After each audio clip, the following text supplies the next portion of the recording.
എല്ലാവരും പറഞ്ഞു ഒരു വലിയ ശൂന്യത മനസ്സിൽ അനുഭവപ്പെടുന്നു എന്നുള്ളത്. മലയാളത്തിനെ സംബന്ധിച്ചിടത്തോളം മാത്രമല്ല നമ്മുടെ രാജ്യത്തിനെ സംബന്ധിച്ചിടത്തോളം തന്നെ അതീവ പ്രതിഭാധനന്മാരായ സാഹിത്യകാരന്മാരുടെ കൂട്ടത്തിൽ ഒരാളായിരുന്നു MT. ഞാനൊരു 2-3 മാസം മുമ്പേ MTയെ കാണാൻ ഇവിടെ വന്നിരുന്നു. ഒരുപാട് സംസാരിക്കുന്ന പ്രകൃതമല്ല, ഒരു ചെറുപുഞ്ചിരി, അത് അദ്ദേഹത്തിൻ്റെ തന്നെ ഭാഷയാണ്. അത് ലഭ്യമായി എന്നുള്ളത് ഒരു വലിയ സമ്മാനം കിട്ടിയതിൻ്റെ പ്രതീതിയാണ് എനിക്ക് അന്ന് തോന്നിച്ചത്. നല്ല ക്ഷീണിതനായിരുന്നു, അല്ലെങ്കിലും അധികം സംസാരിക്കുന്ന കൂട്ടത്തിലല്ല. ഒരു കാലത്തിൻ്റെ മുഴുവൻ ചിത്രീകരണവും MTക്ക് തൻ്റെ എഴുത്തിലൂടെ നിർവഹിക്കാൻ സാധിച്ചിട്ടുണ്ട്. എൻ്റെയൊക്കെ പ്രായമുള്ളവരുടെ യൗവന കാലത്ത് അന്നത്തെ സമൂഹം എങ്ങനെയായിരുന്നു, അതിലെ ഞങ്ങളുടെ എല്ലാം സ്വപ്നങ്ങളും ചിന്തകളും മോഹങ്ങളും മോഹഭംഗങ്ങളും എല്ലാം MTയുടെ മഞ്ഞിലും നാലുകെട്ടിലും കാലത്തിലും ഒക്കെ കാണുന്നുണ്ട്. ഈ കൂട്ടുകുടുംബത്തിൻ്റെ ഒരു വലിയ സവിശേഷത MTയുടെ നോവലുകളിൽ മിന്നിമറയുന്നത് കാണാൻ സാധിക്കും. കൂട്ടുകുടുംബത്തിൽ അതീവ സുന്ദരമായിട്ടുള്ള സ്നേഹത്തിൻ്റെ മുഹൂർത്തങ്ങളുണ്ട്. അവിടെ ഒപ്പോളെന്ന് വിളിക്കുന്ന ഒപ്പു, അവരിൽ നിന്ന് പകർന്നു കിട്ടുന്ന സ്നേഹം, അതേസമയത്ത് രക്ഷിതാക്കളിൽ നിന്ന് കിട്ടുന്ന കർശന ഭാവം, അച്ഛനിൽ നിന്ന് കിട്ടുന്ന വഴക്ക്, അത് കുഞ്ഞു മനസ്സിലുണ്ടാക്കുന്ന ആഘാതങ്ങൾ, അതൊക്കെ പിന്നീട് MT പറഞ്ഞിട്ടുണ്ട്. അതിൽ നിന്നാണ് MTയുടെ ഒരുപാട് സാഹിത്യകൃതികൾ പിറന്നു വീഴുന്നത്. MT എപ്പോഴും ഈ സമൂഹത്തിലെ മനുഷ്യത്വത്തിനു വേണ്ടി വാദിച്ചിട്ടുള്ള മനുഷ്യ കഥാനുകായി എന്ന് നമുക്ക് പറയാൻ സാധിക്കും. മറ്റെല്ലാ ആധിപത്യത്തിനും എതിരായിരുന്നു. അദ്ദേഹം അടുത്ത കാലത്ത് നടത്തിയ ഒരു പ്രസംഗത്തിൽ തന്നെ എല്ലാ തരത്തിലുള്ള ആധിപത്യത്തിനും എതിരായി അദ്ദേഹത്തിന് സംസാരിക്കാൻ കഴിഞ്ഞിട്ടുണ്ട്. MT ഏതെങ്കിലും ഒരു രാഷ്ട്രീയ പ്രസ്ഥാനത്തിൻ്റെ ഭാഗമായിരുന്നില്ല. പക്ഷേ MTയുടെ മനസ്സെന്തായിരുന്നു എന്ന് അദ്ദേഹത്തിൻ്റെ വർത്തമാനങ്ങളിലൂടെയും എഴുത്തിലൂടെയും നമുക്ക് ബോധ്യമായിട്ടുണ്ട്. പ്രഥമ സ്ഥാനം മനുഷ്യനാണ്, മനുഷ്യ സ്നേഹത്തിനാണ്, മനുഷ്യൻ്റെ കൂട്ടായ്മക്കാണ്. അതിലുപരിയായിട്ടല്ല ജാതിയും മതവും അത്തരത്തിലുള്ള ചിന്തകളും എന്ന് സൂചിപ്പിക്കാൻ എത്രയോ തവണ MTക്ക് കഴിഞ്ഞിരുന്നു. MT വളരെ നന്നായിട്ട് ഈ സമൂഹത്തിലെ തിന്മകളോട് കലഹിച്ചിരുന്നു. ആ കലഹത്തിൻ്റെ ഏറ്റവും നല്ല ദൃഷ്ടാന്തമാണ് നിർമാല്യം. നമ്മൾ കണ്ടിട്ടുണ്ട്, അതിലെ വെളിച്ചപ്പാട്. എന്തായിരിക്കണം പട്ടിണി കിടക്കുന്ന മനുഷ്യൻ്റെ പ്രതികരണം എന്താണ് എന്ന് കാണിക്കുന്ന ഒന്നാണ്. ഒരുപക്ഷെ നിർമാല്യത്തിലെ പ്രതികരണം ഈ അടുത്ത കാലത്താണെങ്കിൽ അതിനെന്തെല്ലാം വ്യാഖ്യാനങ്ങളും അതിനെന്തെല്ലാം പ്രശ്നങ്ങളും ഉണ്ടാകുമായിരുന്നു എന്ന് ഭയക്കുകയാണ്. അങ്ങനെ നിർഭയം പറയാൻ കഴിയുന്ന എഴുത്തുകാരും സാഹിത്യകാരന്മാരും എല്ലാം ചേർന്നാണ് ഈ സമൂഹത്തെ ചിട്ടപ്പെടുത്തിയത്.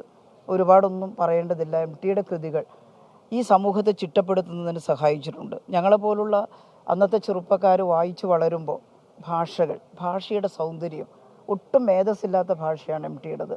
മലയാളം ഇത്ര മനോഹരമായി ഇത്ര തീക്ഷ്ണമായി പ്രയോഗിക്കാൻ കഴിയുന്നു എന്നുള്ളത് അത്ഭുതകരമായിട്ടുള്ള കാര്യമാണ്.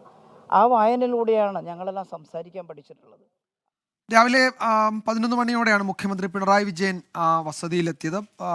ഒപ്പം പിന്നീട് മന്ത്രിമാരായ മുഹമ്മദ് റിയാസ് ഉണ്ടായിരുന്നു, AK ശശീന്ദ്രനുണ്ട്, സജി ചെറിയാനുണ്ട്, CPM സംസ്ഥാന സെക്രട്ടറി MV ഗോവിന്ദൻ വന്നു, കേന്ദ്ര കമ്മിറ്റി അംഗം EP ജയരാജൻ, മുസ്ലിം ലീഗ് നേതാവ് PK കുഞ്ഞാലിക്കുട്ടി, കോൺഗ്രസ് നേതാവ് മുല്ലപ്പള്ളി രാമചന്ദ്രൻ, ചലച്ചിത്ര മേഖലയിൽ നിന്ന് നിരവധി പ്രമുഖർ, രാവിലെ തന്നെ മോഹൻലാൽ എത്തി, പിന്നീട് നിരവധി പ്രമുഖർ അവിടെ വന്നുകൊണ്ടിരിക്കുന്നു. ഇപ്പോഴും അവിടേക്ക് ഇങ്ങനെ സാമൂഹ്യ സാംസ്കാരിക രംഗത്തെ പ്രമുഖരും സാധാരണക്കാരും MTയുടെ പുസ്തകങ്ങളിലൂടെ അദ്ദേഹത്തെ അടുത്ത് അറിഞ്ഞ അദ്ദേഹത്തിൻ്റെ പ്രിയപ്പെട്ട വായനക്കാരും അങ്ങനെ എല്ലാവരും അവിടേക്ക് വന്നുകൊണ്ടിരിക്കുകയാണ്. അല്പസമയത്തിനകം സംസ്കാര ചടങ്ങുകൾ അതിലേക്ക് കടക്കാൻ ഒരു 3:30യോടുകൂടി മൃതദേഹം ഒരുപക്ഷെ ശ്മശാനത്തിലേക്ക് കൊണ്ടുപോകും എന്നാണ് മനസ്സിലാക്കാൻ കഴിയുന്നത്. അതിനുശേഷം ഒരു അനുശോചന യോഗം സംസ്കാര ചടങ്ങുകൾക്ക് ശേഷം ഉണ്ടാകും എന്നൊരു വിവരം കൂടി വരുന്നുണ്ട്. മാവൂർ റോഡ് ശ്മശാനത്തിൽ അവിടെ സ്മൃതിപഥം എന്നാണ് അതിന് പേര്. അത് പുതുക്കി പണിതാണ്.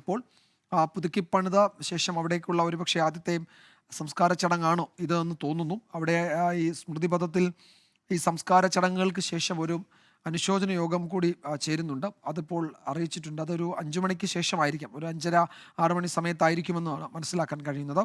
ഇപ്പോൾ അദ്ദേഹത്തിൻ്റെ വസതിയിൽ നിന്ന് ഹാഷ്മി താജ് ഇബ്രാഹിം ചേരുന്നുണ്ട്. ഹാഷ്മി, ഒരു 4 മണിക്ക് മുമ്പ് തന്നെ അദ്ദേഹത്തിൻ്റെ മൃതദേഹം വീട്ടിൽ നിന്ന് സംസ്കാര ചടങ്ങുകൾക്കായി മാവൂർ റോഡ് ശ്മശാനത്തിലേക്ക് കൊണ്ടുപോകുമെന്നാണ് നേരത്തെ കേട്ടത്.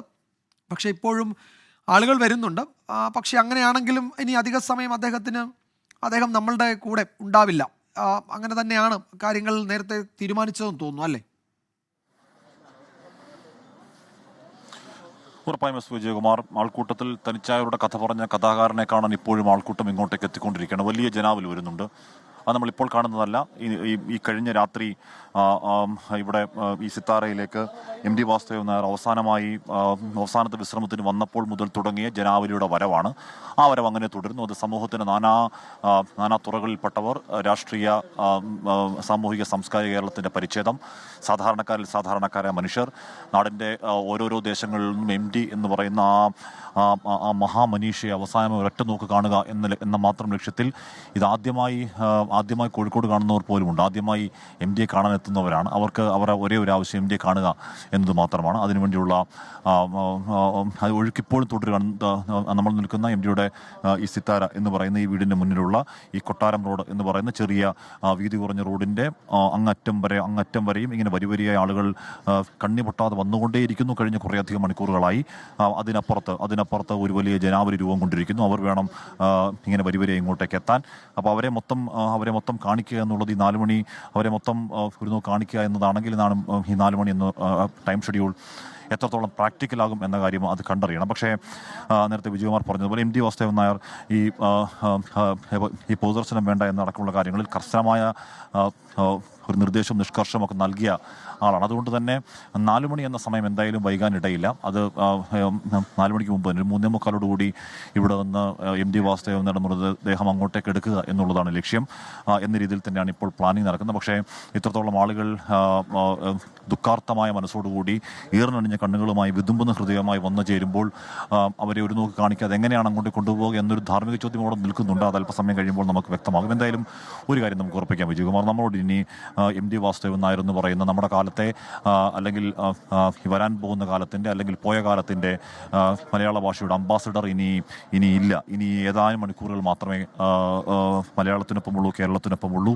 നമ്മൾ വേദനയോടുകൂടി ആഴത്തിൻ്റെ വേദനയോട് തിരിച്ചറിയുന്നത് എം ഡി ഇല്ലാത്തൊരു കേരളത്തെ എം ഡി ഇല്ലാത്തൊരു മലയാളത്തെ, എം ഡി ഇല്ലാത്തൊരു മലയാള ഭാഷയെ, എം ഡി ഇല്ലാത്ത മലയാള സാഹിത്യത്തെ നമ്മൾ അടുത്ത മണിക്കൂറുകൾ നമ്മൾ ഫേസ് ചെയ്യാൻ പോകുന്നു എന്ന വസ്തുത അങ്ങേയറ്റം വേദനാജനകമാണ്, അങ്ങേയറ്റം പെയിൻഫുള്ളാണ്. നമുക്കറിയാം 91 വയസ്സിൽ ഏറ്റവും സാർത്ഥകമായ ക്രിയാത്മകമായ ഒരു കർമ്മകാണ്ഡം പൂർത്തിയാക്കിയതിനു ശേഷം 1000 പൂർണ്ണയന്ത്രന്മാരെ കണ്ടതിന് ശേഷമൊക്കെയാണ് മടക്കം, ദീർഘായുസിന് ശേഷം ആണ് മടക്കം എന്നൊക്കെ പറയുമ്പോൾ പോലും എം ഡി ഇല്ലാത്തൊരു മലയാളം അത് ഏത് രീതിയിലാകുമെന്ന് സങ്കല്പിക്കാൻ പോലും വയ്യാത്ത ഒരു സാഹചര്യം നമുക്ക്. നേരത്തെ നമ്മളോട് സംസാരിച്ച ആകാശവാണിയിലെ ഒരു അസിസ്റ്റന്റ് പ്രോഗ്രാം എക്സിക്യൂട്ടീവ് ഉണ്ടായിരുന്നു. അവർ പറയുന്നുണ്ട് മലയാള ഭാഷ അനാഥമാകുന്ന എം ഡിയുടെ പോക്കോടുകൂടി എന്ന് പറയുന്നത് വെറുതെയാണ്.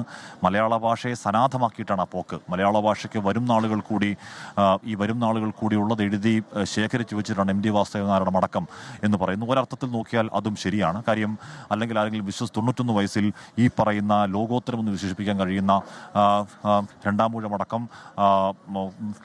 കാലങ്ങളോളം തലമുറയിൽ ഇപ്പോഴും തേടി വായിക്കുന്ന നാലുകെട്ടടക്കം, ആൾക്കൂട്ടത്തിൽ തന്നെ അടക്കം, ഒരുപാട് ചെറുകഥകളടക്കം ഈ 91 വയസ്സിൽ ഒരു മനുഷ്യന് ചെയ്തു പൂർത്തിയാക്കാൻ കഴിയുന്നതിൻ്റെ പരമാവധി അതിലപ്പുറം അദ്ദേഹം അത് ഏതെങ്കിലും തരത്തിൽ ഈ പറയുന്ന ക്രിയാത്മക ബാഹുല്യത്തിനിൽ സാധാരണഗതിയിൽ ഒരുപാട് എഴുതി കൂട്ടുമ്പോൾ കുറേയൊക്കെ ചവറുകൾ വരാറുണ്ട് വിജയകുമാർ. ഇതിൽ ഒരു വരി, ഒരു വാക്ക് ആ വാക്ക് സമുദ്രത്തിൽ എടുത്തു മാറ്റാൻ നമുക്ക് കഴിയില്ല. നമ്മളെ കൊണ്ടൊന്നും ആർക്കും കഴിയില്ല. അത്രത്തോളം പാക്കഡ് ആയിട്ടുള്ള, അത്രത്തോളം ഏറ്റവും ക്രിയാത്മകമായ, അത്രത്തോളം അരിച്ചെടുത്ത കുറേയധികം ഒരു കഥാസഞ്ചയം ബാക്കി വെച്ചിട്ടാണ് എം ടി വാസുദേവൻ നായർ ഇവിടെ നിന്ന് മടങ്ങുന്നത്. ഒരുപാട് പേർ വന്നു. ഒരുപാട് സിനിമാ മേഖലയിൽ മുഖ്യമന്ത്രി പിണറായി വിജയൻ അടക്കം രാഷ്ട്രീയ മേഖലയിലെ നിരവർ, ഭരണ നേതൃത്വത്തിലെ ഒരുപാട് പേർ, സിബി മലയിലടക്കം, സത്യനന്ദിക്കടക്കം, സിദ്ദിഖടക്കം, സിനിമാ മേഖലയിലെ ഒരുപാട് പേർ, ഇതൊന്നുമല്ലാത്ത ഒരുപാട് സാധാരണക്കാരെ നമ്മൾ കാണുന്നുണ്ട് വിജയകുമാർ. ഈ പറയുന്ന സാംസ്കാരിക, സാമൂഹിക, സിനിമാ മേഖല പ്രമുഖരല്ലാത്ത കുറേയധികം ആളുകളെ കണ്ടു. അവർ ഈ സിത്താരയിലേക്ക് നിരന്തരം വരുന്നവരാണ്. സിത്താരയിൽ വന്നിരുന്ന്